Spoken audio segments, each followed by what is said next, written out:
Hello students. Last video lecture में अपने दो क्वेश्चन अच्छे से डिस्कस किए थे। एक तो था आवेश स्थानांतरण चार्ज ट्रांसफर कॉम्प्लेक्स, और एक था अपन ने समावेशन यौगिक। दो डिस्कस किए थे जिन पे क्वेश्चन आया था। आज हम एक क्वेश्चन अच्छा डिस्कस करेंगे जो आपको आता भी है, नहीं भी आता है। नहीं क्यों आता है? जैसे वो है इंडक्टिव इफेक्ट, प्रेरणिक प्रभाव। बोलो, आता कि नहीं आता है आपको? आपके जब सिलेबस में, आपके पास सिलेबस है कि नहीं है? हैं? अच्छा, हाथ खड़े करो, किस किस के पास सिलेबस है? हाँ, है ही नहीं। अरे नेट के ऊपर एमडीएस यूनिवर्सिटी की साइट पे जाओगे, फर्स्ट ईयर का सिलेबस डाउनलोड करोगे, आ जाएगा। तो पहले चैप्टर जो ऑर्गेनिक का पहला चैप्टर है उसमें है ना, उसके पहले चैप्टर में आप ऐसे नोटिंग करके देखो तो उसमें दिया हुआ है इंडक्टिव इफेक्ट, प्रेरणिक प्रभाव। आपने नाम सुन रखा है, मुझे पता है आपको आता है। हाँ, एक प्लस आई एक माइनस आई। पर मेरा क्वेश्चन है इंडक्टिव इफेक्ट कहते किसको है? व्हाट इज द डिफाइन, परिभाषा बताओ। चलो बताओ, आज तो कौन बच्चा बता सकता है प्रेरणिक प्रभाव किसे कहते हैं? खुश मुझे पता है, नहीं आता है। देखो, इसकी परिभाषा बहुत आसान है। इसके लिए आप क्या करेंगे, इस तरह के एक बॉन्ड की बात। ये कौन सा बॉन्ड है? कोवेलेंट बॉन्ड, यानी सिग्मा बॉन्ड। ठीक है। और जब सिग्मा बॉन्ड यानी कोवेलेंट बॉन्ड, सहसंयोजी बंध से जुड़े हुए दोनों परमाणुओं की विद्युत ऋणता में अंतर होता है, तो बंध में क्या आ जाती है? क्योंकि एक माइनस हो जाएगा, एक प्लस हो जाएगा। तो आपको पता है, जैसे सपोज करो यहाँ पे Cl होता, तो कि क्लोरीन की इलेक्ट्रोनेगेटिविटी ज्यादा है, तो इलेक्ट्रॉन को, बॉन्ड के इलेक्ट्रॉन क्या करेगा? अट्रैक्ट करेगा। अट्रैक्ट करने से यहाँ क्या आ जाएगा? Partially negative partially positive. इसलिए पार्शियल नेगेटिव पॉजिटिव आने को क्या बोलते हैं? ध्रुवणता। क्या बोलते हैं इंग्लिश में? पोलैरिटी डेवलप हो गई। ठीक है।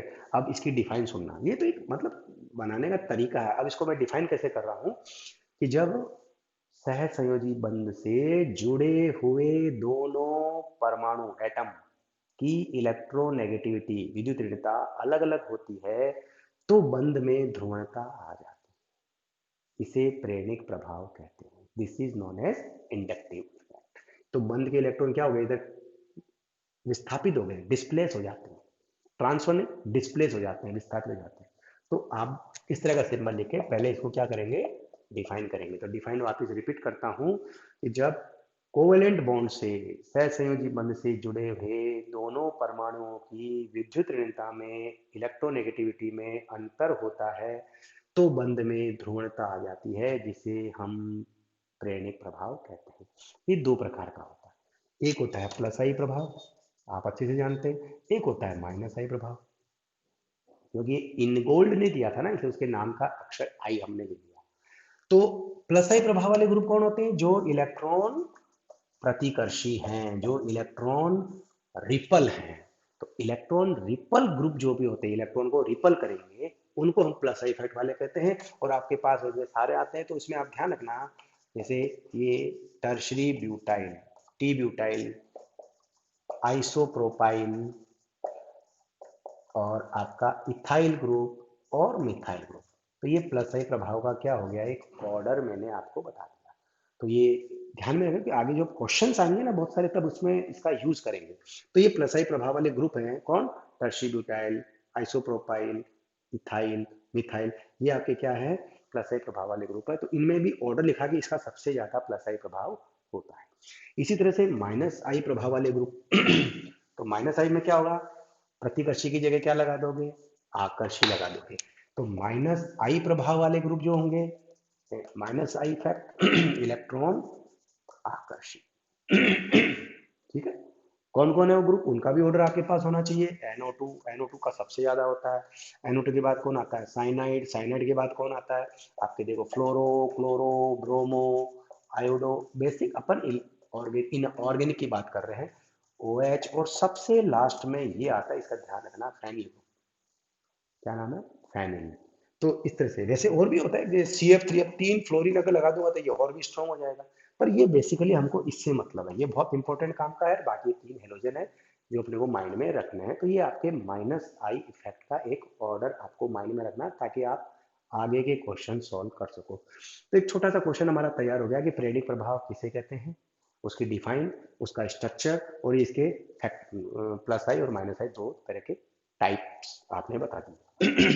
अब जो क्वेश्चन आता है, क्वेश्चन है इंडक्टिव इफेक्ट का यूज क्या है, एप्लीकेशन क्या है? एप्लीकेशन क्या यूज आता है, आपने पढ़ रखा है, तो हमको क्या इसको क्वेश्चन फॉर्म में भी लेना है, तो वो सिंगल सिंगल क्वेश्चन बन के भी आते हैं और साथ में एक बड़ा क्वेश्चन भी आपके चल रहा है, तो क्वेश्चन ऐसे भी दे सकता है, प्रेरणिक प्रभाव किसे कहते हैं, कितने प्रकार का होता है, इसका उपयोग लिखो। तो ये उपयोग इस तरह से आप एक्सप्लेन करोगे। तो देखो इसमें सबसे पहला जो यूज आ रहा है वो होता है एसिड स्ट्रेंथ, अम्ल सामर्थ्य, एसिड स्ट्रेंथ को समझाने में इसका यूज होता है। लेकिन मैं आपसे क्वेश्चन पूछूं, व्हाट आर एसिड, एसिड क्या होते हैं, तो आप बोले वो जो H देते हैं, H प्लस देते हैं, प्रोटॉन देते हैं, वो एसिड होते हैं, पढ़ रखा है आपने। तो यहाँ पे क्वेश्चन आता है अल्कोहल अम्ल नहीं है, क्यों? आपने 12th क्लास में पढ़ा था एक question, alcohol are not acid, alcohol water से भी वीक एसिड की कैटेगरी में आता है, तो क्या पानी एसिड है? नहीं, तो पानी से भी दुर्बल हो गया। तो इसलिए अब क्या करेंगे, देखो तो अल्कोहल एसिड क्यों नहीं है, इसका रीजन सिंपल है। देखो जब अल्कोहल एसिड कब होगा, जब ये बॉन्ड ब्रेक होगा, बॉन्ड के टूटने से आपको क्या मिलेगा, ये देखिए ना प्रोटॉन, तो ये बॉन्ड ब्रेक होगा। ये बॉन्ड कब ब्रेक होगा, जब ऑक्सीजन इलेक्ट्रॉन को अट्रैक्ट करेगी, जब ऑक्सीजन इलेक्ट्रॉन अट्रैक्ट करेगी तो बॉन्ड टूट जाएगा और क्या बनेगा, एल्कोक्साइड आयन बनेगा। तो लेकिन ऐसा होता नहीं है, क्योंकि यहाँ पे एल्किल ग्रुप का कौन सा इफेक्ट लग रहा है, प्लस आई। तब आपके पास जवाब आ गया। पहले आप इस क्वेश्चन का जवाब कैसे लिखेंगे कि अम्ल वे होते हैं जो H प्लस देते हैं, acid are those which give H plus. ठीक है, तो एक लाइन पहले यहाँ लिख देंगे, फिर दूसरे में आप ये सिंबल बनाएंगे और फिर तीसरे में अपने पास जवाब आ गया, क्योंकि एल्किल समूह के प्लस आई प्रभाव से प्रोटॉन का निष्कासन आसानी से नहीं होता है। और दूसरा, फिर वापिस ये जो बना है यहाँ पे भी आपके प्लस आई, और ये जो एल्कोक्साइड आयन है वो क्या है, वो अस्थायी है। क्लियर? यानी कि दोनों केस में एक तो ये प्रोटॉन निकल ही नहीं रहा है, वहां पे भी प्लस आई रेस्पॉन्सिबल है, और दूसरा जो एल्कोक्साइड बना है वो अनस्टेबल है, उसका कारण भी इसका प्लस आई प्रभाव है। तो दोनों ही कंडीशन के अंदर ये अल्कोहल एसिड नहीं बनता है। ठीक है, दूसरा क्वेश्चन आया, आपने पढ़ रखा है, उसको भी अपन एक्सप्लेन कर लेते हैं, और वो है कार्बोक्सिलिक एसिड। इसको तो बोलते ही एसिड है। मेरा क्वेश्चन है कार्बोक्सिलिक एसिड एसिड क्यों है, तो आपका सीधा सीधा जवाब होगा क्योंकि देखो ये बॉन्ड ब्रेक करना है, तो क्योंकि इसकी इलेक्ट्रॉन अट्रैक्टिंग नेचर है। कौन है ये ग्रुप, कार्बोनिल। तो कार्बोनिल की इलेक्ट्रॉन आकर्षी गुण से ऑक्सीजन इलेक्ट्रॉन अट्रैक्ट करके और ये क्या करेगी, प्रोटॉन दे देगी। तो ये तो जवाब हो गया कि कार्बोक्सिलिक में कार्बोनिल के इलेक्ट्रॉन आकर्षी प्रभाव से प्रोटॉन निकल जाता है। और दूसरा यहाँ पे अब रेजोनेंस होता है, आपने ध्यान पढ़ रखा है 12th क्लास में, तो रेजोनेंस होने से क्या हो जाएगा, ये स्टेबल हो जाएगा। तो ये क्या हो जाता है, स्थायी हो जाता है। किसके कारण हो जाता है, अनुनाद से हो जाता है। तो ये तो मेरे क्वेश्चन का जवाब हुआ। मैंने आपसे क्वेश्चन पुटअप किया, क्वेश्चन क्या था कि कार्बोक्सिलिक एसिड नहीं बल्कि मतलब ग्रुप, कार्बोक्सिलिक ग्रुप एसिडिक होता है क्यों, तो आपका जवाब है क्योंकि कार्बोनिल के इलेक्ट्रॉन आकर्षी प्रभाव से प्रोटॉन निकल जाता है, और ये जो आयन बना है ये रेजोनेंस से अनुनाद से स्थायी हो जाता है, इसलिए ये एसिड है। पर अब यहाँ पे क्वेश्चन आता है कि इसकी एसिड स्ट्रेंथ पे, अब यहाँ पे अगर कोई ग्रुप लगाते हैं अपन, एक्स वाई जेड कोई भी ग्रुप लगाते हैं, तो उसकी एसिड स्ट्रेंथ पे क्या प्रभाव पड़ता है। तो अपना क्वेश्चन अब चेंज हो गया, ये रहा देखो एसिड स्ट्रेंथ। तो नेचुरल है ये जो ग्रुप लगाया आपने, एक्स कोई भी हो सकता है उस ग्रुप का, क्योंकि ये आप एक चीज माइंड में रखना कि मैं जितना इलेक्ट्रॉन को आकर्षित करूंगा, इसका मतलब क्या हुआ कि इस कार्बन में पॉजिटिव आ रखा है, तभी तो इलेक्ट्रॉन को ऐसे क्या करेगा, विड्रॉ करेगा, निकालेगा, और प्रोटॉन जल्दी, तो जितना जल्दी से प्रोटॉन निकलेगा वो उतना ही स्ट्रॉन्ग एसिड होगा। अब अगर आपका X प्लस आई प्रभाव वाला है, तो प्लस आई वाले क्या करते हैं, इलेक्ट्रॉन देते हैं। एक्स की नेचर से सारा डिसाइड होगा। तो X अगर प्लस आई प्रभाव वाला है तो इस कार्बन इलेक्ट्रॉन देके के कार्बन के पॉजिटिव को खत्म कर देगा, तो फिर प्रोटॉन नहीं निकलेगा। यानी कि प्लस आई प्रभाव से अम्ल स्ट्रेंथ जो है, एसिड सामर्थ्य जो है, वो क्या होती है, कम हो जाती है। प्लस आई प्रभाव वाले जो भी ग्रुप होंगे वो क्या करेंगे, एसिड स्ट्रेंथ को कम कर देंगे। और सपोज करो ये माइनस आई प्रभाव वाला अगर है, तो माइनस आई वाले तो उल्टा काम होगा। तो माइनस आई वाले क्या करेंगे, इलेक्ट्रॉन को आकर्षित करेंगे, तो और पॉजिटिव आ जाएगा और जल्दी, तो फटाफट प्रोटॉन मिल जाएगा। तो इसलिए अपना काम हो गया, माइनस आई प्रभाव वाले अम्ल सामर्थ्य को बढ़ा देते हैं, है ना। कम की जगह क्या लिख देंगे, ज्यादा कर देते हैं, अधिक कर देते हैं। तो ये इंडक्टिव इफेक्ट का एप्लीकेशन आ रहा है एसिड स्ट्रेंथ के लिए, कि वो एसिड स्ट्रेंथ को कम करते हैं या बढ़ाते हैं। अब यहाँ पे आपके पास कुछ क्वेश्चंस जो आपने 12th क्लास में किए थे, वो क्वेश्चंस की प्रैक्टिस करनी है। वो प्रैक्टिस एक दो क्वेश्चन में बताता हूँ, फिर बाद में मैं अगले वीडियो लेक्चर में इन क्वेश्चंस को डिस्कस करूंगा। जैसे मेरे यहाँ पे क्वेश्चन किस तरह से आते हैं वो मैं बताता हूँ। बेसिक चीज तो हमने पढ़ ली, बेसिक चीज आपको समझ में आ गई। अब देखें, जैसे मैं आपको कहूँ ये क्वेश्चन है, आपने 12th क्लास में पढ़ा था, बताओ इन दोनों के नाम क्या है। ये क्वेश्चन भी आएगा, क्या नाम है इसका, हाँ बोलो। फॉर्मिक एसिड, बिल्कुल नाम जरूर आने चाहिए, फॉर्मिक।